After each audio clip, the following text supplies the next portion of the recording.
The simulation chamber was already running when senior instructor Davik Sorrell entered the observation gallery. He could hear it through the blast-grade viewport, the low, resonant hum of the environmental projectors spinning up to full power, generating a habitat reconstruction that would fill the arena floor with conditions no species in the Orventhi coalition had ever been designed to survive. Davik paused at the gallery rail and looked down at the 32 cadets assembled on the staging platform below. They stood in formation, spines straight, breathing apparatus checked and sealed. Every one of them was V-thigh tall, narrow-chested, with the dense cartilaginous plating that served as their species' natural dermal armor, and the wide-set, heat-sensitive ocular slits that made them among the finest marksmen in coalition space. They were the best graduating class Davik had produced in 9 years. None of them had ever seen a human. The door behind him opened and Lieutenant Commander Gelen Tor, his curriculum officer, stepped in carrying 2 data tablets and an expression that Davik had learned to associate with institutional anxiety. Gelen was young for his rank, efficient, methodical, and constitutionally incapable of delivering bad news without first arranging it into a briefing format. "The live observation specimen arrived 40 minutes ago," Gelen said. "Transport from the Prisoner Exchange Processing Center at Keth Station. Male, 38 standard years old, former combat engineer with the Terran Frontier Corps. Name is Marcus Wren." Davik took the tablet and scanned the intake sheet without looking up. Height, weight, metabolic profile, injury history. The injury history ran to 3 pages. He scrolled through it twice. Compound fractures 2, both healed, both marked with the annotation, subject ambulatory during recovery period. Soft tissue lacerations 14, ranging from minor to deep muscle damage, all closed without surgical intervention. Concussive events 3, each followed by the notation, subject returned to physical activity within standard recovery window. Chemical exposure incidents 2, one involving a caustic industrial solvent that had dissolved the epidermal layer on his left forearm. The treatment notes for that one included a remark from the attending physician that Davik read 3 times. Patient declined sedation. Stated he preferred to remain aware of the procedure. "He's been cleared for the simulation." Medical cleared him, reluctantly. Gelen's mandibles clicked twice, the V-thigh equivalent of a nervous cough. His baseline vitals are atypical, resting heart rate significantly lower than predicted models, core temperature elevated beyond the range our instruments were calibrated for. Blood chemistry showed compounds our medical staff couldn't identify without a Terran pharmacological database. Stimulants. No, natural, that's his baseline. And the cortisol levels. Gelen hesitated. Lower than expected, substantially lower. The medical team ran the test twice because they assumed the first result was a calibration error. His stress hormones are at resting levels. He's been told he will be placed in a combat simulation against 32 armed V-thigh, and his endocrine response is indistinguishable from sleep. Davik set the tablet on the gallery rail and looked down at the arena floor. The environmental projectors had finished their cycle. The simulation chamber now presented a landscape that would have been unremarkable on most temperate worlds, a broken terrain of low ridgelines, sparse vegetation analogs, shallow drainage channels, and scattered debris fields representing a destroyed settlement. Standard urban periphery combat environment.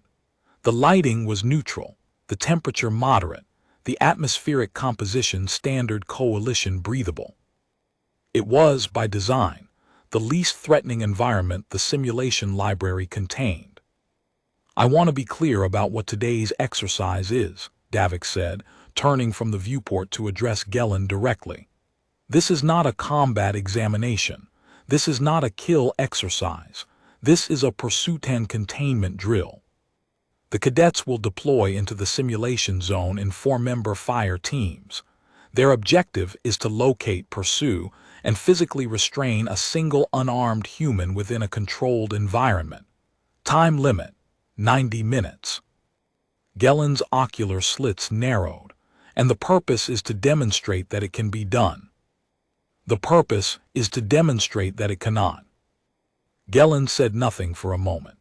Then he pulled up a second tablet and began scrolling through the scenario parameters with the careful attention of someone who suspected he was about to be asked to justify a training fatality.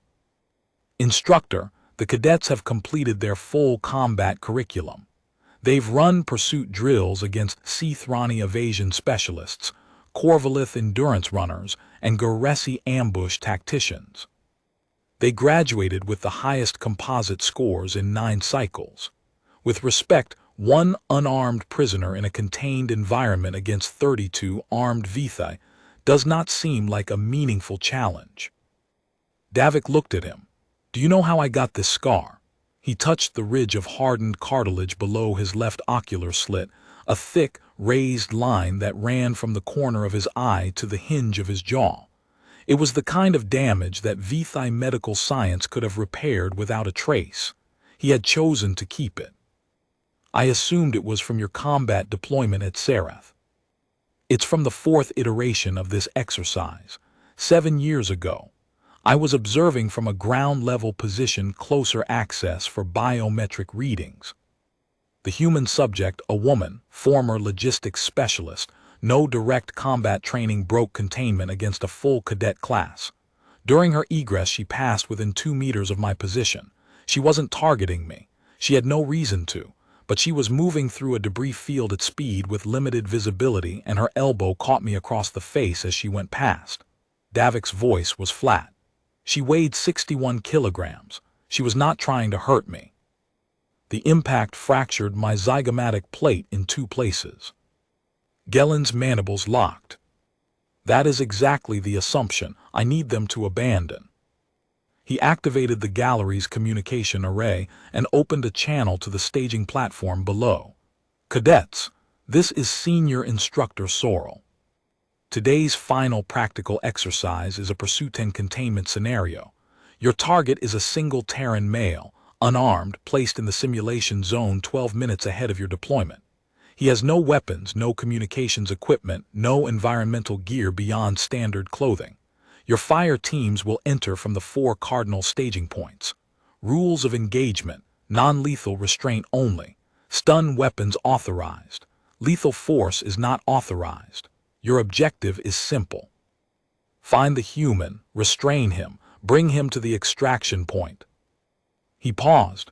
The cadets below were still attentive, their formation perfect. He could see the confidence in their posture, the squared shoulders, the easy grip on their stun lances, the subtle way their heat-sensing slits dilated and contracted as they scanned the arena floor through the staging barriers. They had been trained to hunt. They were ready to hunt. I will tell you one thing before you deploy, Davik continued. I have run this exercise 11 times with previous graduating classes. 11 classes of Vithai cadets, fully armed, fully rested, operating in optimal conditions against a single unarmed human in a contained space. The average time to restrain across those 11 exercises is he stopped. Let the silence hold for 3 seconds. There is no average. No class has ever completed the restraint. The silence from the staging platform was different now, sharper, uncertain. Deploy. The staging barriers dropped. 8 fire teams moved into the simulation zone and practiced tactical dispersal, 2 members forward, 2 covering, each team sweeping its assigned sector with the disciplined precision that Davik had spent 3 years drilling into them. Their heat-sensing slits would give them a significant advantage in tracking a warm-bodied organism through the environment. Their dermal plating made them resistant to improvised blunt force attacks. Their stun lances had an effective range of 40 meters and could deliver a neural disruption charge sufficient to incapacitate a Corvalith bull. Davik watched from the gallery and began his count. The first contact came at the 11-minute mark. Fire Team 3, sweeping the northern drainage channel, picked up a thermal signature behind a collapsed wall section. They executed a textbook flanking approach, 2 members circling left to cut off the escape route, 2 advancing from the front with lances leveled. The thermal signature resolved into a human male sitting on a piece of rubble.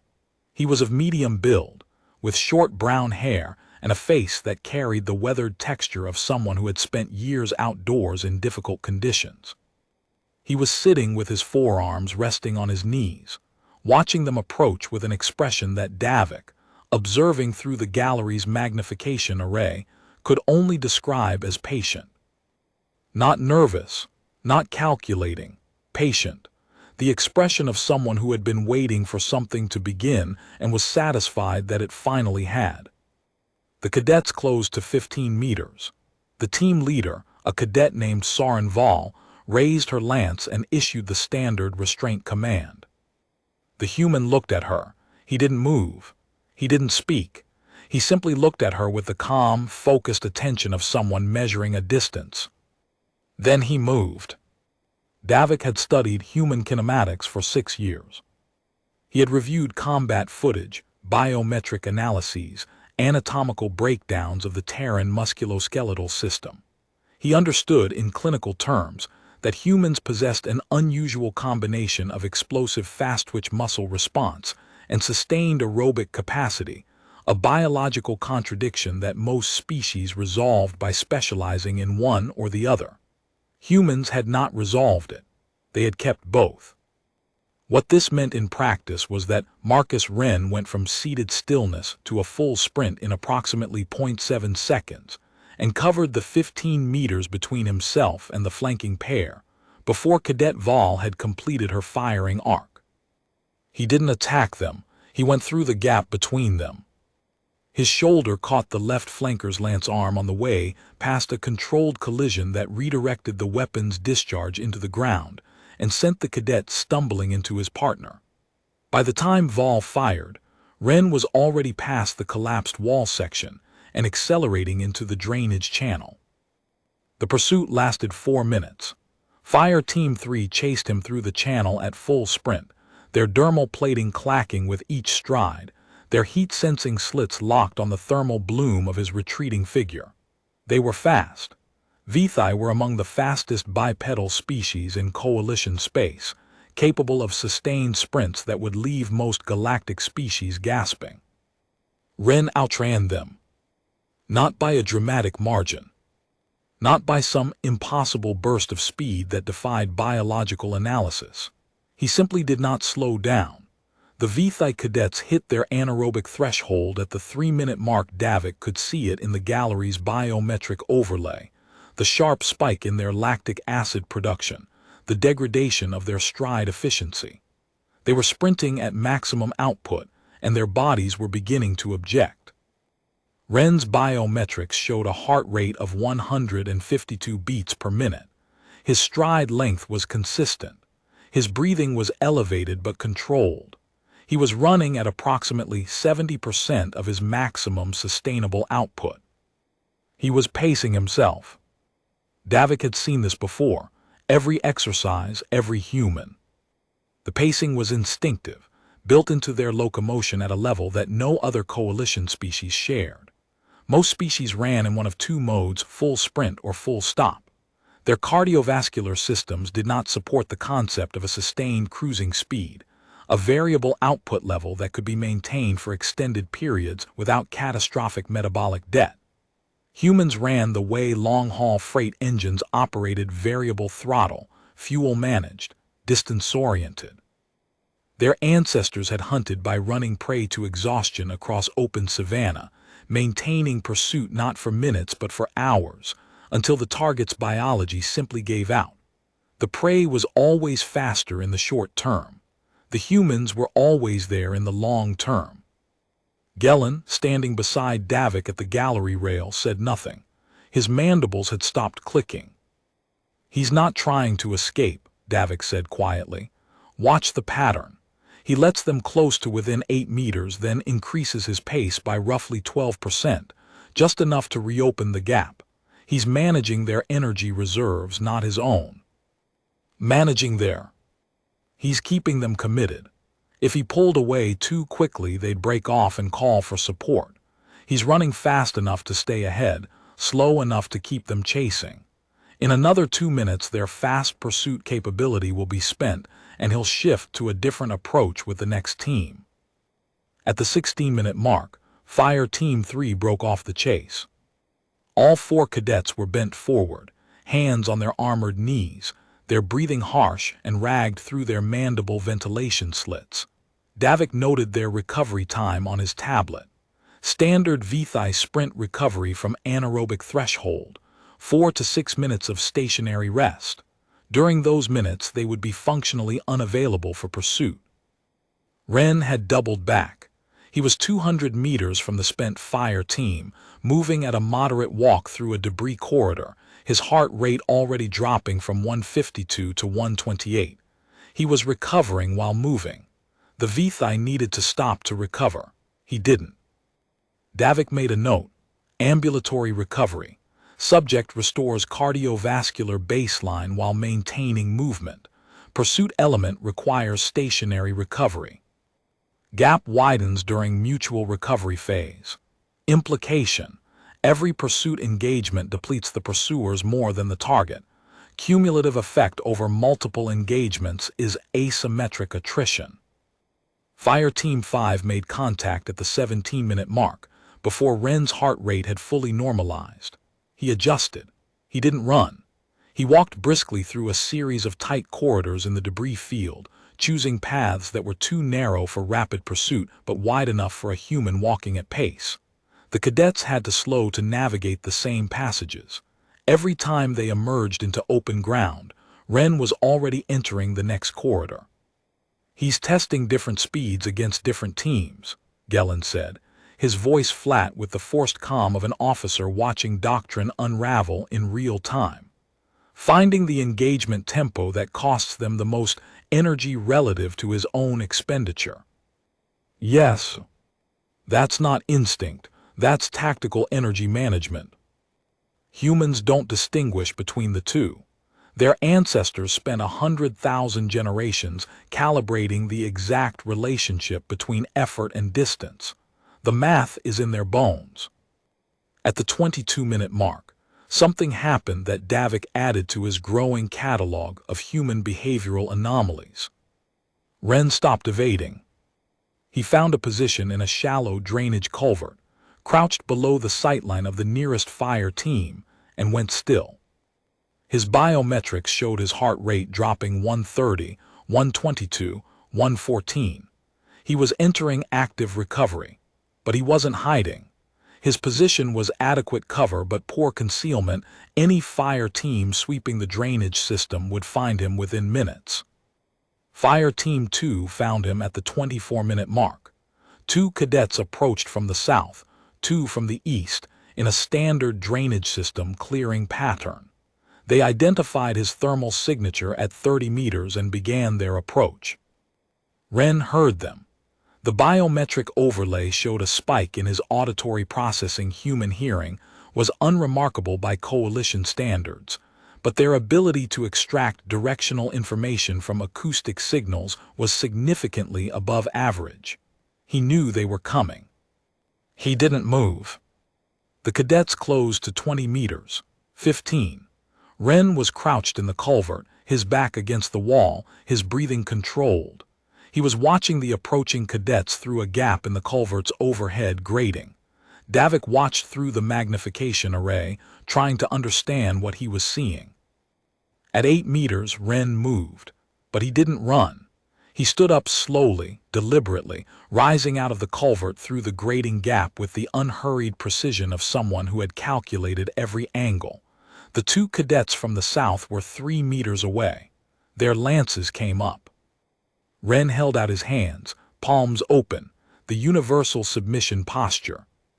The cadets hesitated. In their training, a submitting target was to be approached carefully, restrained efficiently, and transported to the extraction point. Their lances dipped slightly, not down, but the angle softened, the firing posture easing toward the restraint configuration. Ren was watching their feet. The moment the lead cadet's weight shifted forward, the instinctive lean of a body transitioning from combat readiness to approach, Ren dropped his hands, pivoted left, and was gone. The cadet's lance discharged into the space where he had been standing. The bolt hit the culvert grating and sent metal fragments spraying across the drainage channel. The cadets pursued. Ren led them in a sharp zigzag through a section of debris that was dense with visual obstructions, partial walls, collapsed roof sections, vertical pipes. Every turn broke the cadet's sightline. Every broken sightline cost them a firing solution. He wasn't faster. He was more agile, changing direction with a fluidity that V-thigh musculature, rigid, powerful, built for straight-line speed, could not match. Davik added a note to his tablet. Subject demonstrates deceptive signaling. False submission posture used to reduce target's alertness before breakout. Suggests species-level familiarity with manipulating threat-response cycles in other organisms. Classified. Psychological warfare, individual scale. Gellin read the note over his shoulder. His mandibles clicked once, sharp and dry. He faked surrender. He didn't fake anything. He offered surrender and then changed his mind. The relevant detail is the timing. He waited until the cadet's body language shifted from combat to approach before he moved. He was reading their stance the way a scientist reads an instrument, waiting for a specific reading before acting. Our cadets are trained to resist deceptive maneuvers. Your cadets are trained to resist deceptive maneuvers from species whose deceptive behaviors are cataloged in the tactical database. Human deception is not cataloged because humans do not employ a fixed repertoire of deceptive behaviors. They improvise. Every deception is unique to the moment. At the 29-minute mark, fire teams 3 and 6 converged on Ren's position in a coordinated pincer movement. 8 cadets, approaching from 2 directions across open ground, stun lances charged and ready. The biometric overlay showed that 6 of the 8 were already operating in oxygen debt from the earlier pursuit phases. Their reaction times had degraded by 11%. Their coordination, however, remained acceptable. They had trained together for 3 years, and muscle memory was compensating for fatigue. Ren was standing in the middle of a clearing when they converged. He had stopped running. He was breathing hard. Davik could see the rise and fall of his chest through the magnification array, the sweat darkening his shirt, the flush of exertion on his face. He looked tired. But he was standing, and his eyes were moving, tracking the cadets, the terrain, the spacing between fire teams, with the continuous, unhurried precision of someone cataloging variables. The cadets formed a closing semicircle, stun lances at the ready, 10 meters, 8, 6. Ren dropped to the ground. Not collapsed, dropped. A controlled descent that took him below the firing arc of the lances, followed by a lateral roll that carried him into the legs of the nearest cadet. The cadet went down. Ren was already moving, using the fallen V-thigh's body as momentary cover, stripping the stun lance from the cadet's grip with a wrist rotation technique that exploited the anatomical difference between V-thigh joint articulation and human grip strength. He didn't use the lance. He jammed it into the ground at an angle that created a physical barrier between himself and the 3 cadets approaching from the east, forcing them to break formation to get around it. The 2 seconds that cost them was enough. He was through the gap and gone. Davik made a note on his tablet. Target continues to demonstrate improvised obstacle creation. Each improvisation costs the pursuit element 2 to 4 seconds of reorganization. Subject accumulates these delays systematically. He took a weapon and didn't use it, Gellin said. He doesn't need a weapon. He needs them to waste time adjusting to variables. Davik pulled up the exercise clock. 21 minutes elapsed. Every 30 seconds he introduces a new element, changes direction, changes altitude, uses a piece of terrain they weren't tracking, drops something, picks something up, makes a sound where he isn't. He's not fighting them. He's eroding their decision-making speed. For how long? Until they stop being soldiers and start being tired organisms chasing something that refuses to stop. At the 26-minute mark, the tactical channel carried a transmission that made Davik reach for the volume control. Cadet Soren Val, recovering with her fire team in the western sector, had pulled up the exercises shared biometric feed on her heads-up display. Instructor, she transmitted, her voice stripped of everything except the raw data. I'm reading the target's metabolic output against our own recovery profiles. He's been moving for 26 minutes. His heart rate is 118. My team has been resting for 10 minutes and our average heart rate is 112. She paused. He's been running and he's barely more elevated than we are resting. Confirmed, Cadet. Permission to speak freely. Granted. We are not going to catch him, Instructor, not by running. His metabolic efficiency is the numbers don't work. He is spending less energy moving than we spend standing still at combat readiness.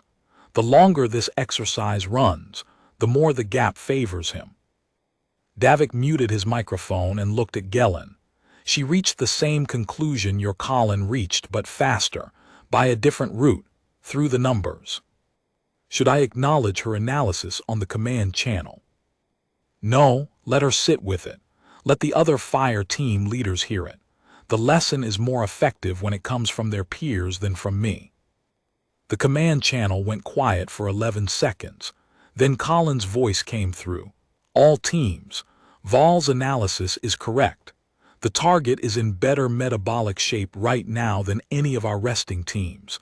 We cannot win an attrition engagement. We need a different plan. Davik watched his cadets begin to adapt. It was happening faster than any previous class.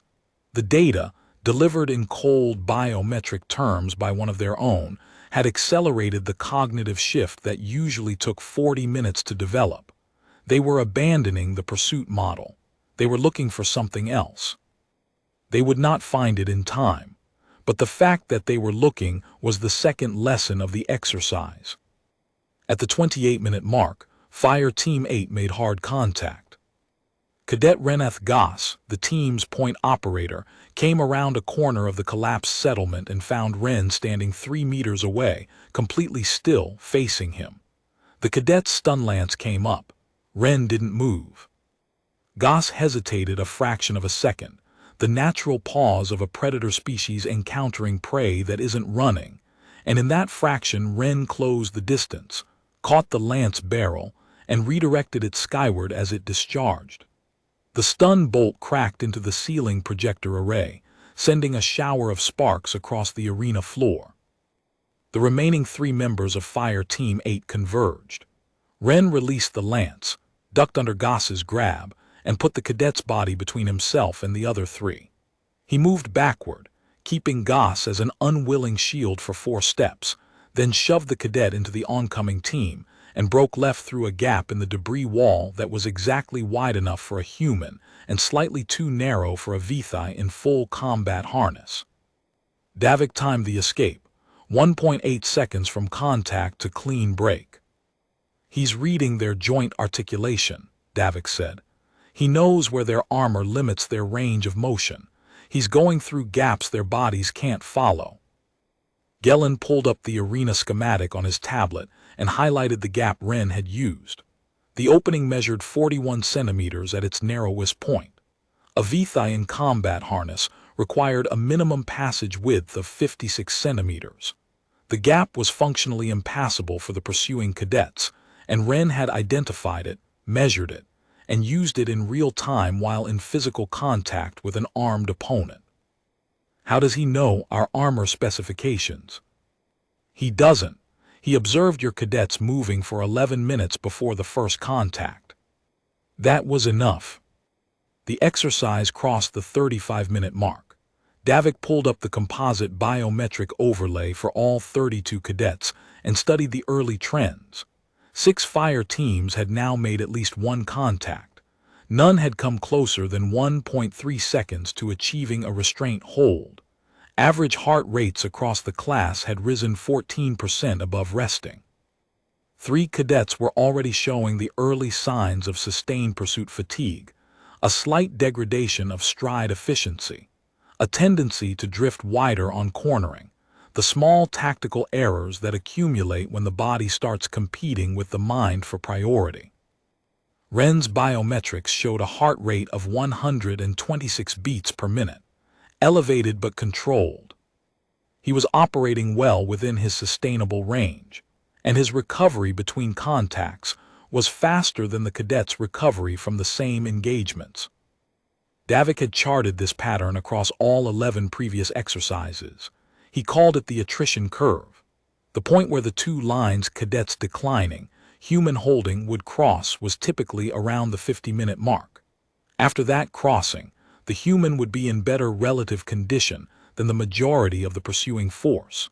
The exercise was designed to last 90 minutes specifically because that was enough time for the attrition to become undeniable.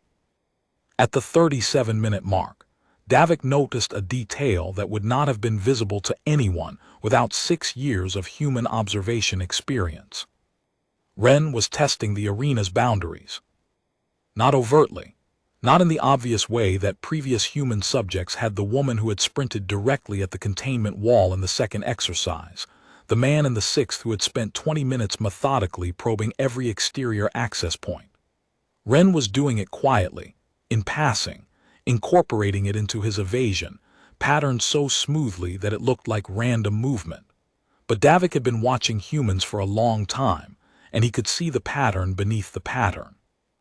Every third or fourth course change, Ren's route took him within visual range of one of the arena's physical boundaries, the blast walls that separated the simulation zone from the facility infrastructure. Each time, his head turned. 2 seconds of observation. His eyes tracked the wall height, the junction between wall and ceiling, the conduit housings, the ventilation grates. Then he moved on. He was mapping escape routes. Davik felt the familiar cold settling in his stomach. The exercise was contained. The arena's blast walls were rated for military ordnance. The ventilation system was graded at every junction. There was no way out of the simulation zone except through the staging doors, which were sealed and guarded. None of that mattered. The woman in the 9th exercise had found a way out through a maintenance access hatch that had been welded shut. She had unwelded it using the heating element from a stun lance she had taken from a cadet. The entire process had taken her 14 minutes, and she had done it while evading 6 active fire teams. Gellin confirmed that all maintenance access points in the arena have been secured per the updated protocol. Confirmed, welded, bolted, and sensor alarmed per your directive after exercise 9. Confirmed that the ventilation grates are rated for human grip strength. Gellin paused, consulted his tablet, his mandibles clicked. They are rated for V-thigh grip strength. I do not have a conversion metric for human grip strength in the facility specifications. Get one now. Gellin sent the query to the facility engineering team. The response came back in 90 seconds. V-thigh grip strength rating. Adequate for a maximum pull force of 120 kilograms. Human average grip strength for an adult male. Varies, but sustained pull forces of 80 to 100 kilograms were documented, with peak forces exceeding 140 kilograms under adrenaline load. The ventilation grates were rated below human peak capability. Assign 2 cadets to monitor the ventilation access points along the eastern wall, Davik said. Full stun lance readiness. If the subject approaches within 5 meters of any grate, they are authorized to engage preemptively. We were guarding the ventilation system against an unarmed prisoner. We are guarding the facility's structural integrity against an organism that treats architecture as a suggestion. At the 41-minute mark, Cadet Dreth Colin, Davik's best tactical mind in the class, pulled his fire team off the pursuit rotation and called a tactical conference on the command channel. Davik listened from the gallery. We're burning fuel faster than he is, Colin said, his voice steady but clipped. "Every contact costs us 3 to 5 minutes of recovery. He's recovering while moving. Standard pursuit doctrine is degrading our operational capability faster than it's degrading his. We need to change the approach." Recommendation. That was Cadet Vol, her voice tight. "Stop chasing. Start channeling. Use the terrain to funnel him into a fixed containment point. Preposition stun lance emplacements and let the environment do the work." Davik felt a flicker of something that might have been pride. Colin had reached the correct tactical conclusion faster than any cadet in any previous exercise. Most classes didn't adapt until the 60-minute mark. It would not be enough, but it was the right answer. Colin organized the revised approach in 8 minutes. He pulled all fire teams to fixed positions, creating a network of overlapping containment zones that covered the primary corridors through the debris field. Each zone was anchored by a pair of cadets with fully charged stun lances, positioned at choke points where the terrain naturally funneled movement. The remaining cadets formed mobile response teams of 3, stationed at intersections where they could converge on any zone that made contact. For 7 minutes, nothing happened. Ren's thermal signature went still. He had found a position in the interior of the debris field, shielded from direct sightlines, and stopped moving entirely. His heart rate dropped. 120, 115, 110. He was resting again, and Davik understood exactly what was happening. The human had registered the tactical shift. He was giving the new containment network time to settle, time for the cadets at their fixed positions to begin the slow metabolic drain of standing at combat readiness without engagement. At the 49-minute mark, Ren moved. He went north toward a containment zone anchored by fire teams 2 and 7. The zone's choke point was 6 meters wide, flanked by impassable wall sections with clear sightlines extending 40 meters. 8 cadets, fresh from the rest period, lances charged. Ren stopped 30 meters from the choke point. He stood there, visible, clearly evaluating the cordon. Then he sat down. He sat down on a piece of rubble, put his forearms on his knees, and breathed. His biometrics showed his heart rate dropping. 120, 115, 112. He was resting. In full view of 8 armed cadets, 30 meters from their cordon with no cover and no concealment, the human sat down and rested. "What is he doing?" Gellin whispered. "He's making them wait." It took 12 minutes. 12 minutes of a human sitting on rubble, breathing steadily, occasionally stretching his arms with careful, deliberate movements. 12 minutes of 8 Vithai cadets standing at their cordon, stun lances charged, muscles tense, eyes locked on a target that was doing nothing. 12 minutes of adrenaline with nowhere to go, of cortisol building in systems that were primed for action and receiving stillness instead. Davik watched the cadets' biometrics degrade. Standing at combat readiness without engagement was, metabolically, one of the most expensive things a soldier could do. The body stayed flooded with stress hormones. Muscles remained tensed. Fuel reserves burned at elevated rates. The cadets were depleting themselves by standing still while the human recharged by sitting down. At minute 12, Ren stood up. His heart rate was 94. He had recovered to near resting levels by doing nothing more complicated than sitting, while his opponents exhausted themselves waiting for him. He turned around and walked north, away from the choke point, into the debris field behind him.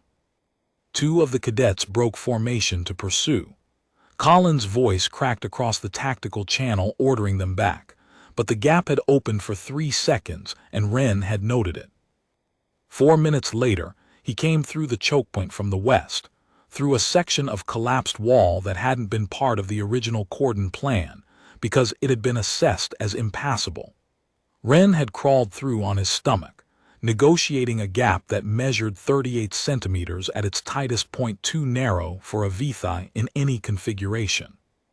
He was through the choke point and into the southern sector before the cordon team registered the breach. Colin reorganized.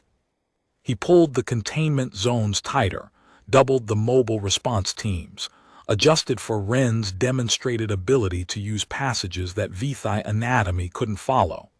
The new configuration was sound. It was also, Davik noted on his tablet, consuming significantly more of the cadet's remaining stamina to maintain. At the 54-minute mark, the cordon caught him. Collins' revised containment funneled Wren into a three-sided box wall sections on two sides, a concentrated fire team of 6 on the third. Wren's options were limited. He evaluated the box for 2 seconds, then charged directly at the 6 cadet line. The flankers fired. Both stun charges hit. Twin bursts of crackling blue energy struck Wren in the left shoulder and right hip. A Vithai hit by a single charge would have been on the ground for 10 minutes. A Corvalith would have staggered. A Garesi would have locked into defensive paralysis. Marcus Wren stumbled. His left leg buckled. His shoulder dropped. For 1.3 seconds, Davik would review the exact timestamp later. He was on one knee, his body rigid with the neural disruption that was racing through his nervous system, every visible muscle locked in a contraction that should have been total. Then he stood up. The movement was ugly, graceless, a lurch that involved every major muscle group fighting the disruption charge simultaneously, the kind of whole-body effort that a Vithai kinesiologist would have classified as impossible given the neural load he was carrying. But he stood. He stood and he moved, and within 3 seconds he was through the gap between the 2 stunned flankers and into the debris field beyond, running with a gait that was visibly wrong, one leg dragging, one arm hanging loose but was still, undeniably, running. Gellin made a sound that Davik had never heard him make before. It was not a mandible click. It was closer to a breath caught in a throat that had forgotten how to release it. That charge was calibrated for Vithai neural architecture, Gellin said. Vithai have the most resistant nervous system in the coalition. He took 2 hits. At point-blank range, he should be unconscious. He should be. Why isn't he? Because his nervous system doesn't process disruption the way our models predict. Human neural pathways are built with redundancy, parallel signaling routes that compensate when primary channels are suppressed. Their pain response is not a shutdown signal. It's an advisory. An advisory. Their bodies tell them something is wrong. They acknowledge the information, and then they decide whether to stop. Gellin's ocular slits went wide. They decide. Yes. And that decision is not made by their autonomic nervous system. It's made by their conscious mind, which means that as long as a human remains conscious, the decision to continue is always available to them, regardless of what their body is telling them. At the 57-minute mark, Davik observed something that made him reach for his observation tablet with a hand that was not entirely steady. Wren's biometrics had shifted. The neural damage from the double stun hit was degrading his left side motor function in a measurable, ongoing cascade. His left leg was operating at approximately 70%, his left arm at 60%, and the fine motor control in his left hand was intermittent. Any coalition species would have compensated by favoring the damaged side, reducing movement to protect the compromised systems, shifting from active evasion to a defensive posture. Wren compensated differently. He started using the damage. He had retreated into a section of the debris field with uneven footing, broken floor sections tilted at angles, rubble piles that shifted under weight, drainage grates that flexed and rattled. Moving through it required constant balance adjustments. Fire Team 4 entered the section in pursuit, and immediately found themselves struggling. Vithai cartilaginous plating was rigid, excellent for impact resistance, but poor for dynamic balance on unstable surfaces. Their natural gait became halting, tentative, each step a careful placement on a surface that might shift. Wren moved through the same terrain at a steady pace. His damaged left leg dragged slightly, giving him an asymmetric gait that should have made the uneven footing more difficult. Instead, Davik watched him use the drag as a probe, his compromised foot sliding across surfaces before committing weight, testing stability by feel, converting a disability into a sensory input. It was not graceful. It was ugly, limping, visibly painful.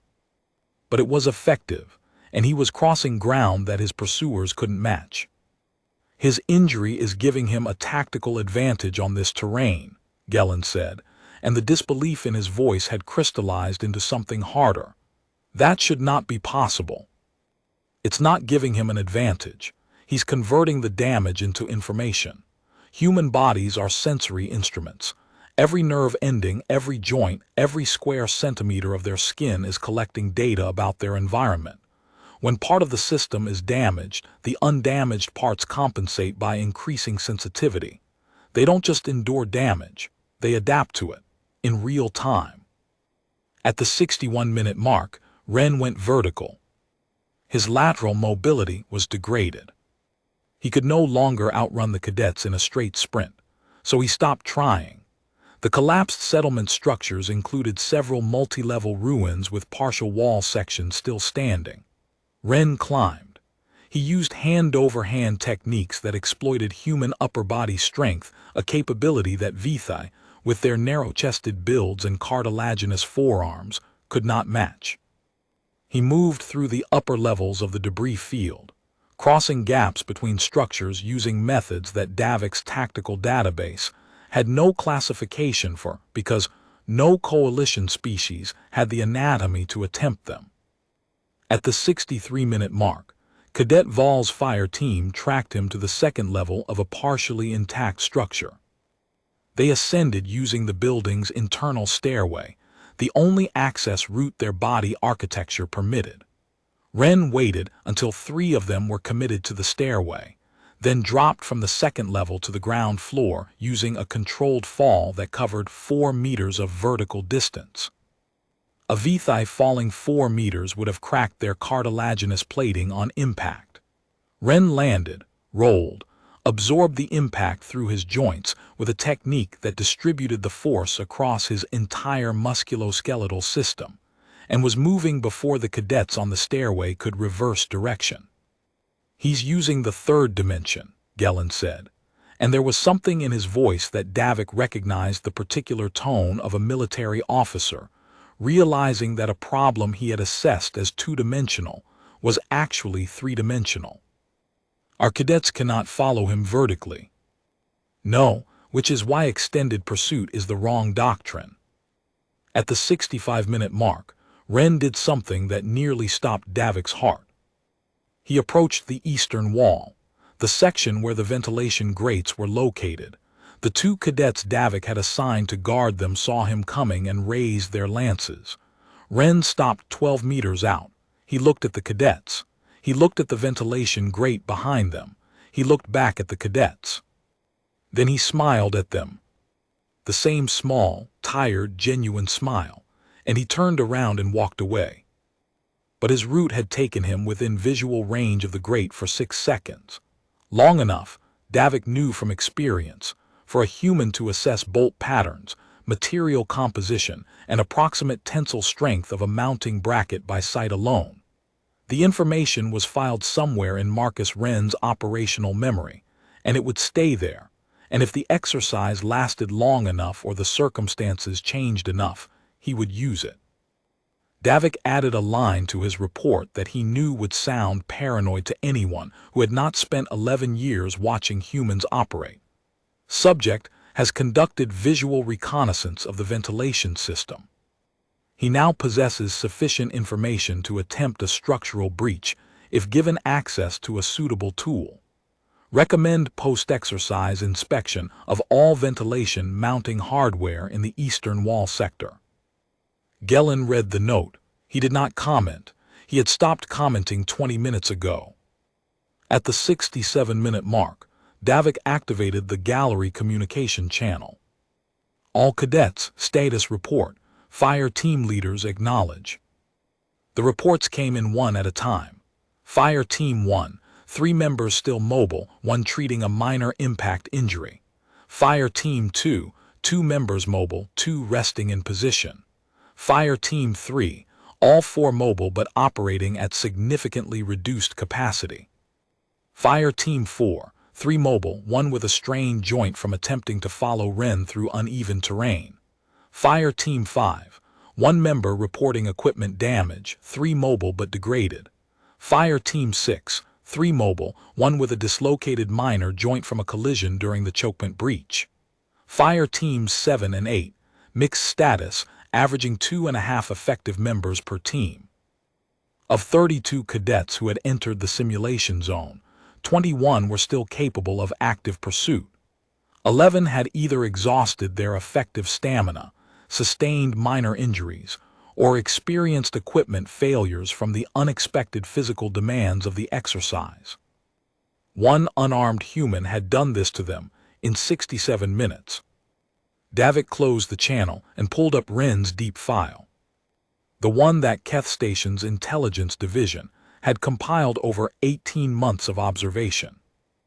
Marcus Wren, captured during the Peleth corridor incident. During his detention, he had attempted escape 4 times. The first attempt, on day 3, had resulted in his recapture after he navigated 17 security checkpoints, using a maintenance access conduit that the facility's designers had classified as impassable for bipedal organisms. The conduit was 44 centimeters in diameter. Wren had dislocated his own shoulder to fit through 2 of the narrower junctions. He relocated it afterward using a wall and his own body weight. The second attempt, on day 41, had resulted in his recapture after he sustained a compound fracture of his right tibia during a fall from an exterior wall, and continued moving for 6 kilometers on the broken leg before his body's blood loss triggered unconsciousness. The tracking team that found him reported that he had fashioned a splint from broken pipe sections and torn fabric, applied it while moving, and maintained a pace of 4 kilometers per hour on a leg that had bone protruding through the skin. The third attempt, on day 112, had resulted in his recapture after he was found constructing a flotation device from waste materials in order to cross a 4-kilometer strait of open water. He could not swim. He had never learned. He was building the device from first principles, working from observations of buoyancy he had made during his detention. The engineering analysis of his prototype concluded that the design was sound and would have been functional with approximately 3 more days of construction time. The fourth attempt had succeeded.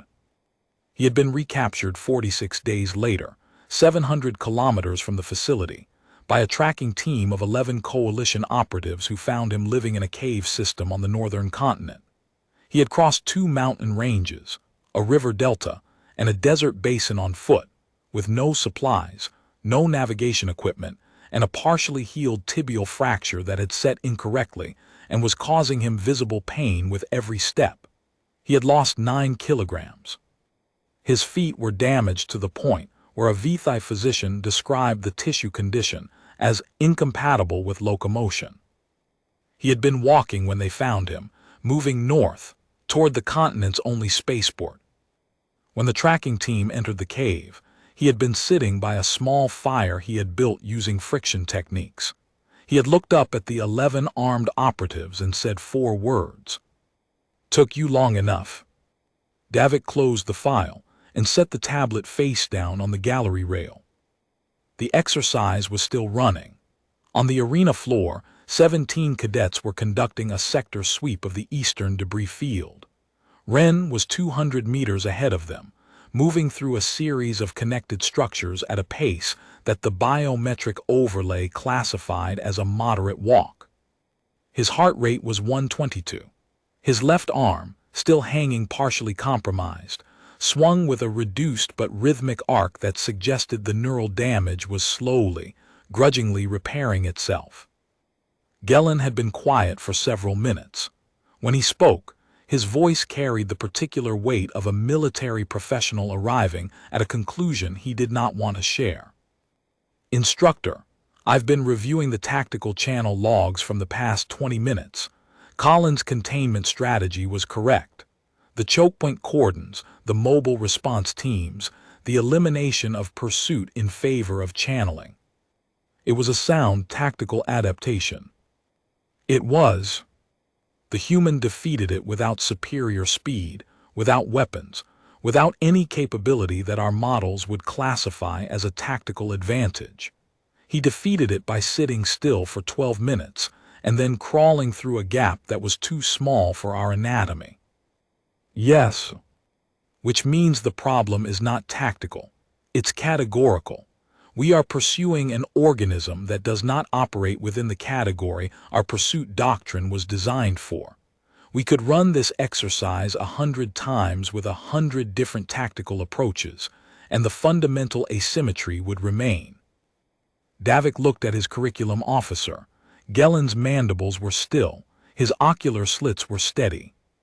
He had arrived at the conclusion that Davik had reached 7 years and 11 exercises ago, and the arrival had cost him something, the comfortable certainty that coalition military science had accounted for the variables.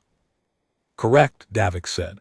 The asymmetry is biological, it's structural. It cannot be trained out of our cadets because it is not a deficit in their training. It is a deficit in their species. Vithai are among the finest soldiers in the coalition. Your speed is exceptional. Your marksmanship is unmatched. Your armor is organically grown. And none of that matters in an extended engagement against an organism that was built, from the cellular level up, to outlast anything that chases it. He paused. The relevant metaphor is not predator and prey. It is rain and stone. The stone is harder. The stone is stronger. The stone does not move, but the rain does not stop, and eventually the stone is reshaped by the thing it thought it could ignore. Gellen said nothing for a long time. Then, is there a species in the coalition that can match their endurance? No. Is there a weapon that can reliably incapacitate them? Lethal weapons, yes. Non-lethal, no. Every non-lethal suppression system in our arsenal was designed against the neural architecture of coalition species. Human neural architecture is not coalition standard. Their redundancy, their parallel pathways, their conscious override capacity, these are not features we designed for because no other species possesses them. Then the doctrine recommendation should not be pursue differently. It should be do not pursue. That is the recommendation I have made 11 times. It has not been adopted because the coalition's tactical philosophy does not accommodate the concept of a species that cannot be reliably contained using standard methods. It breaks the model. And institutions do not change their models until the cost of keeping them exceeds the cost of revision. On the arena floor, Cadet Colin had organized the remaining mobile cadets into a single consolidated pursuit element, 20 cadets operating as one unit, abandoning the dispersed structure in favor of a concentrated mass that could cover more ground and react faster to contact. It was the right tactical decision. It was also the exact decision that every previous class had made at approximately this point in the exercise. The concentrated element was easier to evade. Wren led them through the debris field in a pattern that Davik recognized from human tactical literature as a disrupted ground delay, a technique used by individual combatants to force pursuing groups into terrain that degraded formation cohesion.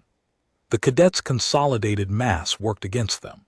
They could not move through narrow gaps as a unit, which meant they had to funnel into single-file passages where their numerical advantage evaporated. Each funnel point cost them 6 to 10 seconds of reorganization time. Wren used each window to gain distance. At the 76-minute mark, something changed. Wren stopped running. His thermal signature went stationary in the center of the collapsed settlement's largest intact structure, a multi-level ruin with multiple entry points and limited interior sightlines. The cadets approached with extreme caution. Colin sent scout pairs to each entry point, established overwatch on the elevated terrain, and tightened the perimeter until no exit route remained uncovered. They found him on the second level, sitting on the floor with his back against a wall. His left arm hung at his side, still compromised by the stun damage. His breathing was labored. His face was gray with exhaustion. The monitoring implant showed a heart rate of 138 and cortisol levels, indicating his body was operating on its emergency reserves, the deep physiological stores that human biology maintained for what their evolutionary history had defined as survival events. He was smiling. Not a grin, not a display of defiance. A small, tired, genuine smile, the kind that Davik had learned over years of study, meant that a human had found something in their situation that they considered against all rational analysis to be acceptable. Colin leveled his stun lance, restraint position on the ground, arms extended. Ren looked up at him. His eyes were bloodshot. The capillaries in his face had broken from sustained exertion, giving his skin a mottled appearance. His left hand was trembling, with involuntary neural misfires. "Son," Ren said, and his voice was rough but steady, "you've got about 30 seconds before I get my wind back. I'd use them." Colin fired. The stun charge hit Ren in the center of his chest. His body convulsed. His back arched against the wall. The neural disruption charge, the third he had absorbed in 76 minutes, cascaded through his system. He went down, his eyes rolled back, his limbs locked. For 4 seconds. Then his right hand moved, fingers curling against the floor. Then his left leg, the knee bending, the foot finding purchase. Then he was pushing himself up, his movements jerky, his muscles fighting the disruption charge with the blind, mechanical persistence of a body that had been trained at the deepest neurological level to interpret incapacitation as a temporary inconvenience. The 6 cadets in the room froze, not from training, from something older, the involuntary stillness of organisms watching something happen that every biological signal in their bodies was telling them should not be possible. Colin fired again, point-blank range, maximum charge. Ren went down a second time. This time he stayed down for 11 seconds. The biometric overlay showed his nervous system in full disruption, cascade, every major motor pathway suppressed, every voluntary muscle group locked in tonic contraction, his conscious brain separated from his body by a wall of artificial static that should have kept him under for 20 minutes minimum. He opened his eyes at the 12-second mark. He didn't try to stand. His body couldn't manage it. But his eyes were open and they were focused, and they tracked Colin's movement with the steady, unbroken attention of a conscious mind refusing to disconnect. His lips moved. No sound came out, his laryngeal muscles were still locked, but his lips moved, and Davik, watching through the magnification array at maximum resolution, read the shape of the words. "Still here." The cadets restrained him while he was still on the ground. 4 of them, using the full-body immobilization harness, working quickly because every one of them had seen his right hand twitch toward the floor at the 15-second mark, testing whether his fingers would obey him yet. The exercise timer showed 81 minutes and 16 seconds. Davik stood in the gallery and watched his cadets carry Marcus Ren to the extraction point. The immobilization harness held. The biometric overlay showed that Ren's nervous system was already fighting back, peripheral nerve function returning in stages, motor signal coherence climbing in the stepped, grudging increments that characterized human neural recovery. 4 charges, each sufficient to incapacitate a Vithai for 10 to 20 minutes. The human had been functionally immobilized for a cumulative total of approximately 31 seconds. Gellin stood beside Davik, both data tablets forgotten on the gallery rail. His mandibles were locked in the expression that Vithai used when confronted with information their cognitive framework could not assimilate without restructuring itself. "He should have stopped," Gellin said. "After the first stun hit, any rational organism would have recognized that continued resistance was futile." "He did recognize it," Then why didn't he stop? Because stopping wasn't an option his biology presented to him. Davik turned from the viewport. This is the gap in our entire coalition's doctrine. We model surrender as a rational response to overwhelming force.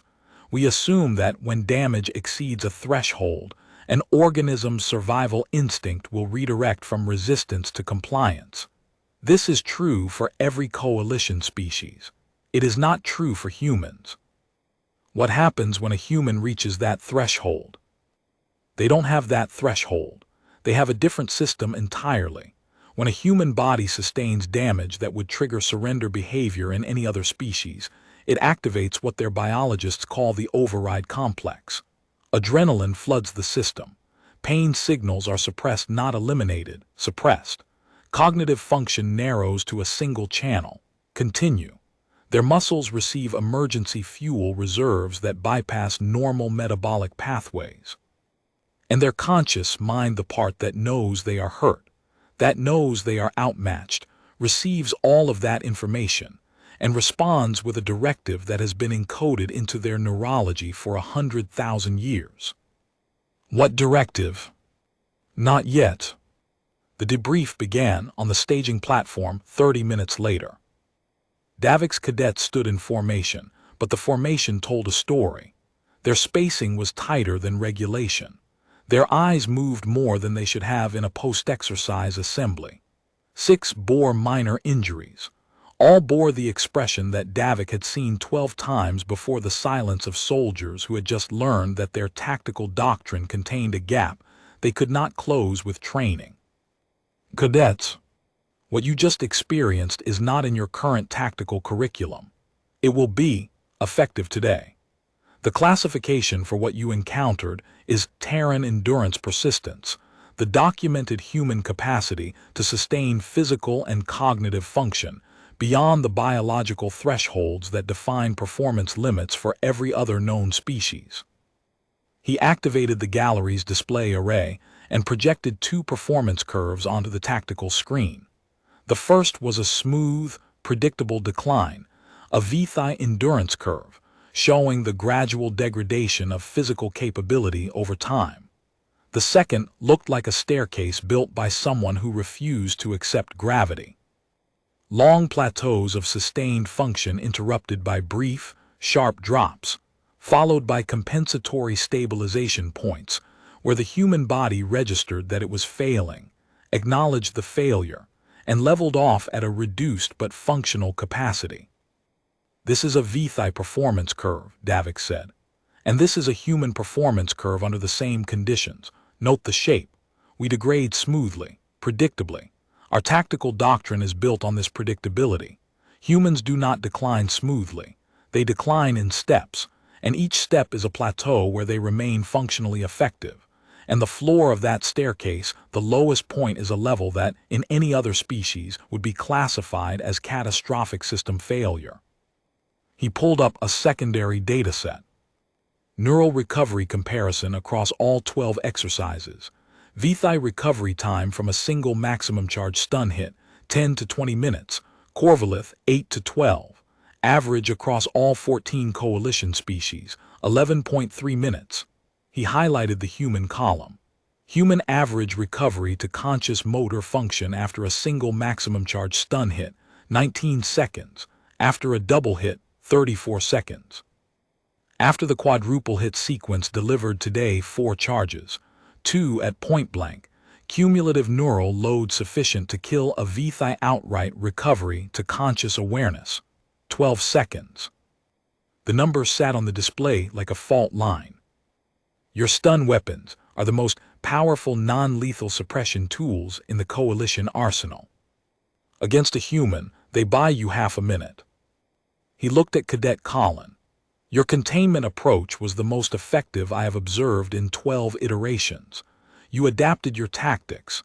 You abandoned doctrinal assumptions. And you still required 4 stun charges at maximum power to achieve a restraint that held for less than a minute before he began regaining function. Cadet Vol spoke. Her voice was level, but her mandibles were locked tight. Instructor, are we being trained to contain them or to survive them? Davik looked at her for a long moment. Both, and the first step is understanding what you're dealing with. I have run this exercise 12 times now. The results are consistent. No class has achieved restraint in under 70 minutes. 4 classes failed entirely within the 90-minute window. In one exercise, the human subject escaped the simulation zone. She was recovered 14 hours later in the ventilation infrastructure. Dislocated shoulder, 2 broken fingers, second-degree chemical burns on both forearms from crawling through a coolant conduit. She was still moving toward the exterior wall. She paused. The staging platform was silent. In another exercise, the human subject was a 53-year-old male with a documented cardiac condition, a heart defect that would have classified him as unfit for physical activity beyond light walking. He lasted 78 minutes. He outmaneuvered 3 containment attempts while his heart was operating at 78% efficiency. After the exercise, our medical team asked how he managed sustained output with a compromised cardiovascular system. He said, and I am quoting from the medical report, "You work with what you've got." Davik let the silence hold until it became uncomfortable. A human does not stop because you have hurt them. A human does not stop because you have outmaneuvered them. A human does not stop because the rational analysis of their situation indicates that further resistance is futile. A human stops when their body can no longer execute the commands their mind is still issuing, and their bodies are very, very difficult to bring to that point. He dismissed the cadets. But before they could disperse, Colin raised a hand. It was not protocol. A cadet did not request the floor during an instructor-led debrief without being invited. Every eye in the formation turned to him, and Davik saw something in the young officer's face that made him hold the dismissal. "Speak, cadet." Colin's voice was measured, but the question beneath it was not academic. "Instructor, you said you have run this exercise 12 times, 12 classes. You said the coalition still classifies human endurance as Category 3. He paused. "Why does no one listen?" Davik looked at him for a long moment. The gallery's environmental system hummed.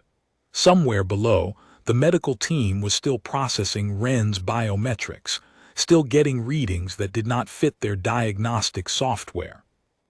"Because the data is not the problem," Davik said. "The problem is what the data implies.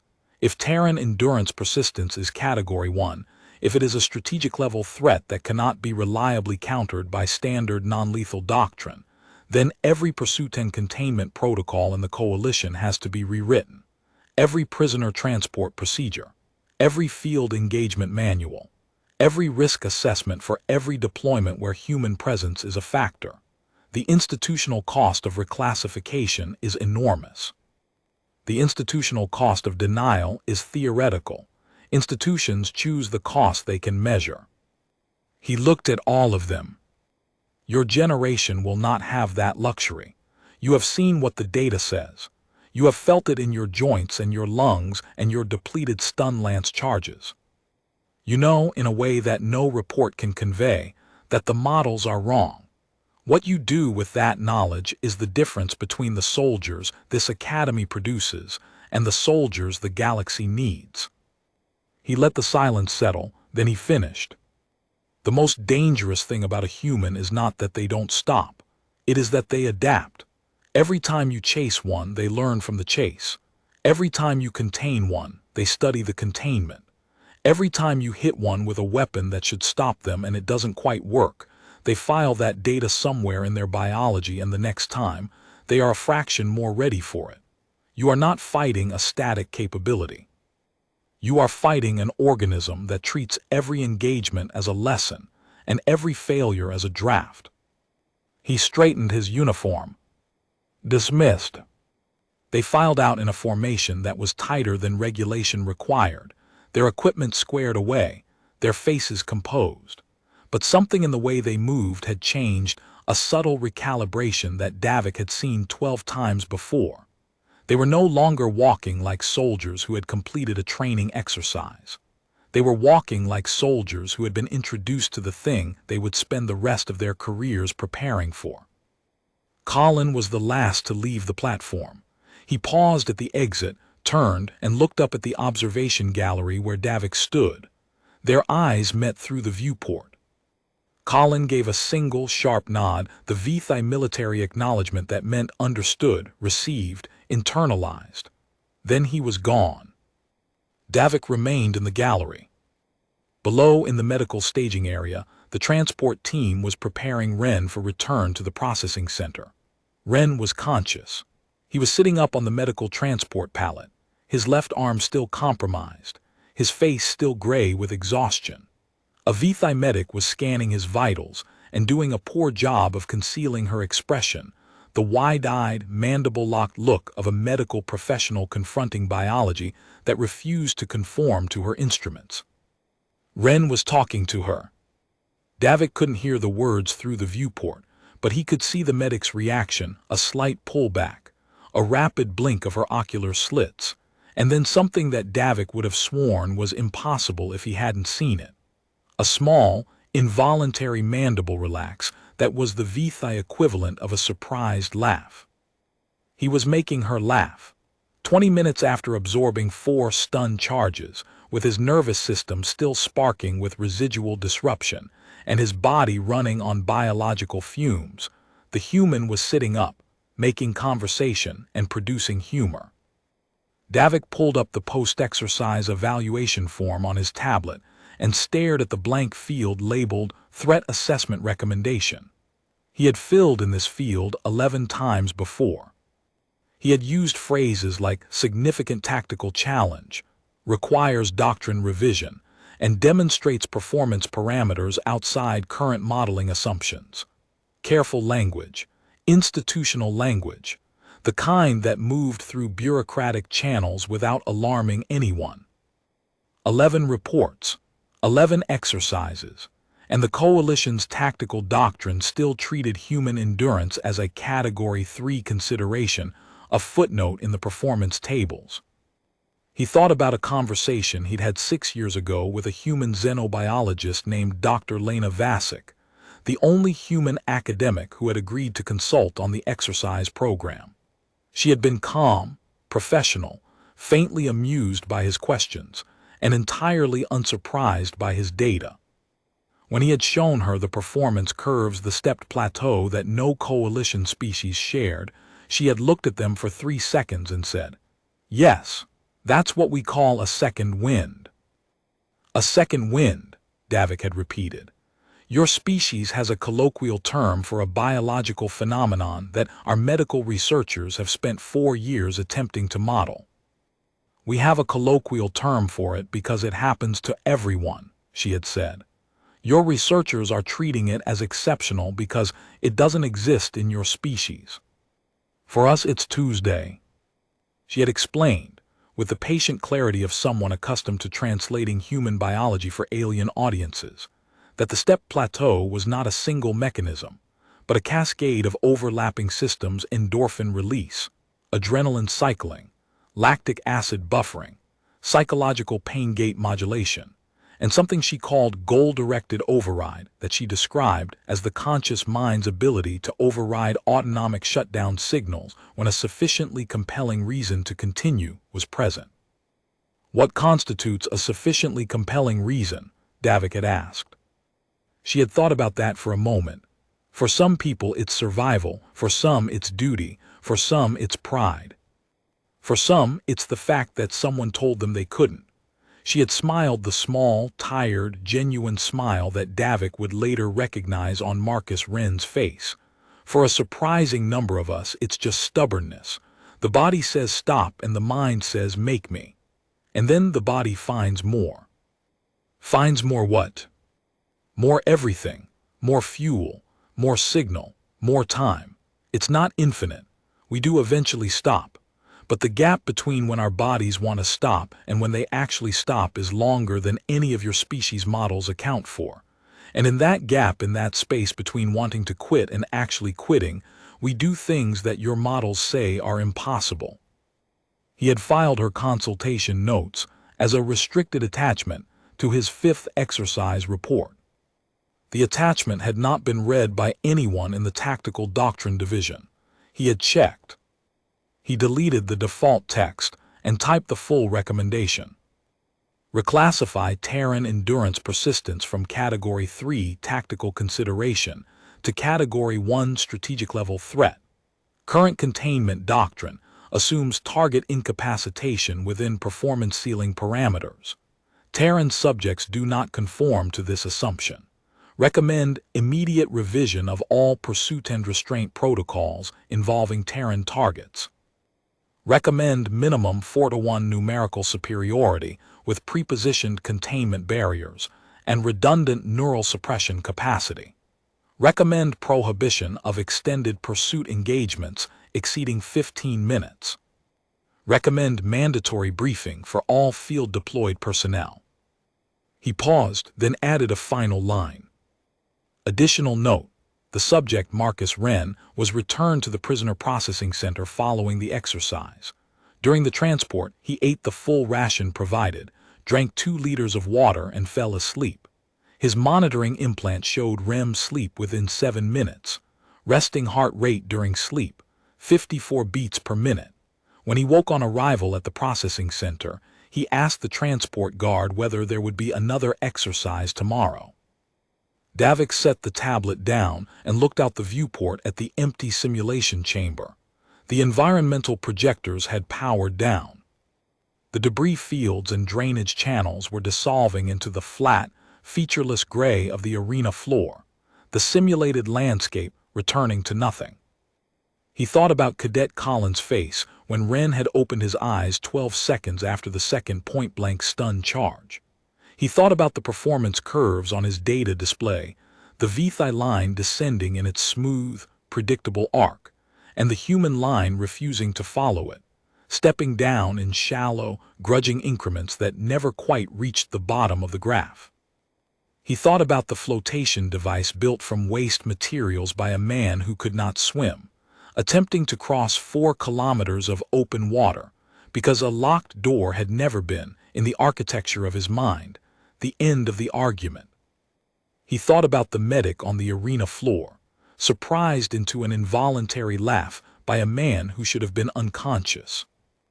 Davik had spent 26 years as a military instructor. He had trained over 300 Vithi soldiers. He had taught them to fight species that were faster, stronger, better armored, more numerous. He had never lied to his cadets, and he was not going to start now.